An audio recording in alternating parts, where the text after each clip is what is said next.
आज शासन प्रशासन सब चाहता है कि व्यवसायी कभी संगठित न हो पाए। उसका कारण क्या है? अगर हम संगठित हो गए और हम अपने अधिकारों को पहचानने लगे तो हम उसके लिए मांगने के लिए, अपना हक जताने के लिए लड़ाई लड़ेंगे। और अगर व्यापारी ने कोई आंदोलन दोस्तों छोड़ दिया तो वो शासन प्रशासन को बड़ा महंगा पड़ता है। समाज के अंदर सबसे पतली गर्दन अगर किसी की समझी जाती है तो वो व्यापारी होता है। आपको प्रजातंत्र के अंदर वोट देने की मशीन समझा जाता है, आपको चंदा देने की मशीन समझा जाता है। व्यापारी जबकि राष्ट्र का सबसे बड़ा प्रणेता होता है, राष्ट्रवादी होता है, भारत की अर्थव्यवस्था की रीढ़ का हड्डी कहे जाने वाला ये समाज है।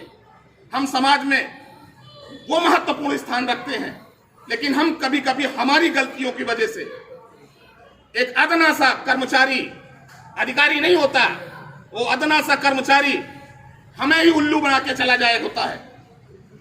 संगठन आज पुनः यहाँ पे निर्माण हो रहा है।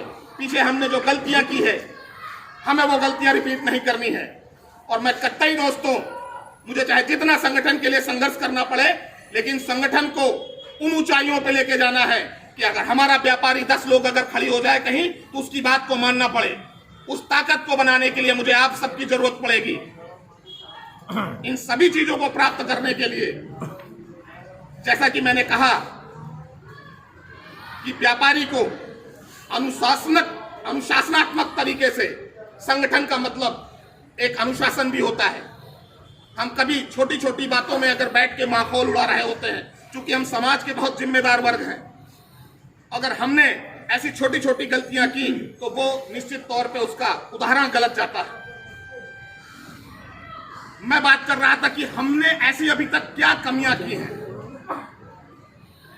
हम समाज में एक उदाहरण के तौर पे देखिए, आप समाज के कितने महत्वपूर्ण अंग हैं। आपको अगर 6 बजे से मौका दे दिया जाए तो रात के 11 बजे तक भी आप सेवा करते हो। 14 घंटे 18 घंटे सेवा करते हो आप इस देश की। आप इस देश की अर्थव्यवस्था में 60 से 70% राजस्व देने वाले लोग हो। हम क्या हैं? हम इस देश की अर्थव्यवस्था के अंदर 60 से 70% राजस्व देने की हिस्सेदारी निभाते हैं। लेकिन उसके बावजूद दोस्तों हमें निग्लेक्ट क्यों किया जाता है? क्योंकि हम असंगठित हैं। और जिस दिन यकीन मानिए हम संगठित हो गए, एक व्यापारी की ताकत उसकी बुलंद आवाज होती है। मैं हमेशा कहता हूं मंचों से कि अगर एक आदमी किसी वर्ग के सामने, एक व्यापारी सिंगल खड़ा होकर बात करेगा तो हो सकता है कि उसकी बात का तवज्जो न दिया जाए। लेकिन अगर वहीं पे उसके साथ 20 व्यापारी हैं तो मैं कहता हूं डीएम भी होगा तो उसको आपकी बातें माननी पड़ेगी। तो क्या आप सब अपनी बात को मनवाने के लिए, संगठित होने के लिए तैयार हैं? अगर हम संगठित हो गए साथियों, आने वाले समय में आप बताएं, समस्याएं इतना विकराल रूप लेने वाली है कि हमें आपको अंदाजा नहीं है। हम 40 साल से बाजार की इस व्यवस्था को सजा रहे हैं, 40 साल से बाजार की व्यवस्था को समझा रहे हैं। आने वाले समय में अगर हम लोगों ने मिलकर कोई कारगर कदम न उठाया तो बड़ी बड़ी एमएनसीज, बड़ी बड़ी मल्टीनेशनल कंपनियां हमारे 40 साल 50 साल की मेहनत को चुटकियों में बेकार करने वाली है। हमें उसके लिए भी लड़ाई लड़ना है। आए दिन व्यापारी पूरे जनपद के अंदर शोषित होता रहता है, कभी किसी अधिकारी के माध्यम से, कभी शासन प्रशासन की बनाई गई नीतियों के माध्यम से होता है। बंद कमरे के अंदर बहुत सारी ऐसी नीतियां बनती हैं जो जब जमीनी स्तर पर उसको लागू किया जाता है तो वो हमारे व्यापारी समाज के लिए बहुत भारी होती है, शोषण करने वाली होती है। तो साथियों में सही समय में मिल करके आवाज भी उठानी है उसके खिलाफ। तो तमाम ऐसी समस्याएं हैं साथियों। अभी हमें अपने प्रदेश सरकार और माननीय प्रधानमंत्री जी तक अपनी आवाज पहुंचानी है कि आए दिन जो व्यापारियों के साथ ये घटनाएं घटित होती रहती हैं, तमाम सारे ऐसे केसेस होते हैं जो पहली बात तो उसकी FIR ही नहीं होती है। व्यापारियों का भी एक व्यापारी आयोग होना चाहिए कि नहीं होना चाहिए?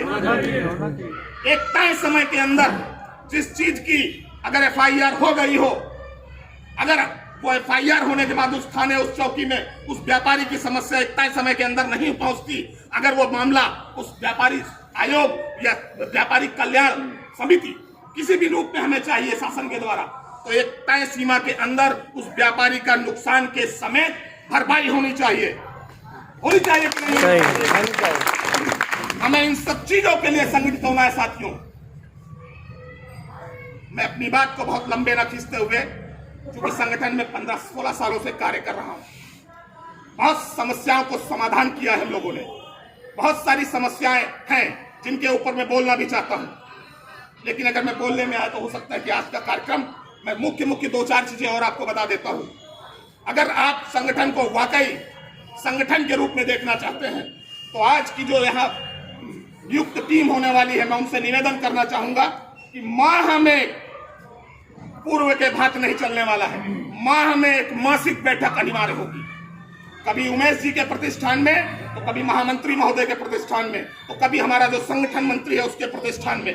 क्या महीने में एक दिन नहीं दे सकते आप समय? अनुशासन, आप आज समाज का, मलवा समाज का एक महत्वपूर्ण अंग यहाँ बैठा हुआ है। अनुशासन हमें दिखाना है। ये अगर है तो फिर हमें समय से पहुंचना है।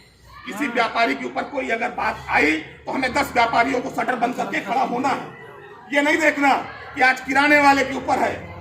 साथियों, जो किराने के विभाग को, जो मिठाई के विभाग को आकर के शोषित करने वाले लोग होते हैं ना, उनके आपस में बड़े अच्छे संबंध होते हैं। वो काटा मार्ट विभाग से भी संबंध रखता है, वो मनोरंजन विभाग से भी संबंध रखता है। 52 तरह के विभाग हैं व्यापारियों को शोषण करने के लिए। तो हमें करना क्या है? हमारी जाति है, हम व्यापारी। हम किसी जात में अपने आप को डिवाइड ना करें। हमारी एक जाति है, हम व्यापारी हैं, और हमारा व्यापारी भाई जहां शोषित होगा, हम सब मिलकर उसके लिए खड़े होंगे कि नहीं खड़े होंगे साथ? बस इसी उम्मीद के साथ आज की मैं कमेटी का गठन करता हूं। तो इन सब चीजों का महत्व रखिए। एक रजिस्टर बना लीजिए। आप जब कहीं बैठेंगे, आपस में 10-10 रुपए का चंदा कर लिया, उस पैसे का हमने चाय पिया, उसकी हमने किया। आप जब बैठोगे हर महीने, तो उसमें देखिएगा तमाम तरह के लोगों के विचार निकलेंगे, और जब विचार निकलेंगे तो एक मुद्दा बनेगा। जब मुद्दा बनेगा तो मुद्दे के लिए काम किया जाएगा। व्यापारी समाज का वो महत्वपूर्ण अंग है। इस देश दुनिया के लिए जितने भी बड़े काम होते हैं, बिना व्यापारी समाज के सहयोग के वो आज तक काम नहीं हुआ। साथियों, हम अपने महत्व को तो समझें। कहीं ना कहीं हम अपने महत्व को भूल जाते हैं। एक विभाग से आदना तक चपरासी होता है भाई साहब, चपरासी। आप 70% मामलों में देखोगे, 90% मामलों में तो वो चपरासी आता है और आपसे अधिकारी बन के बड़ी बड़ी बातें करके चला जाता है। एक बार आप जरा 10 लोग खड़े होकर उसका आई कार्ड मांग के तो देखो, कौन है तू, हु आर यू, पूछो तो तुम्हारे पास ये अधिकार है हमसे बात करने का।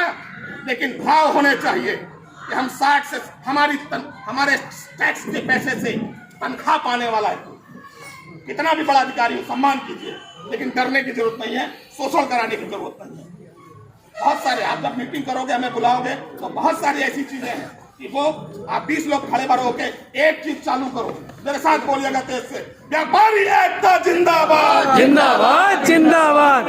आप 20 लोग खड़े होके नारा लगाने लगो।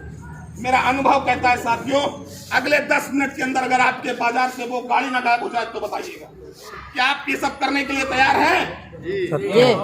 अगर आपकी बात, मेरी बात आपके दिल तक पहुंचे, तो आपका समर्थन तालियों के रूप में चाहता हूं, जोरदार।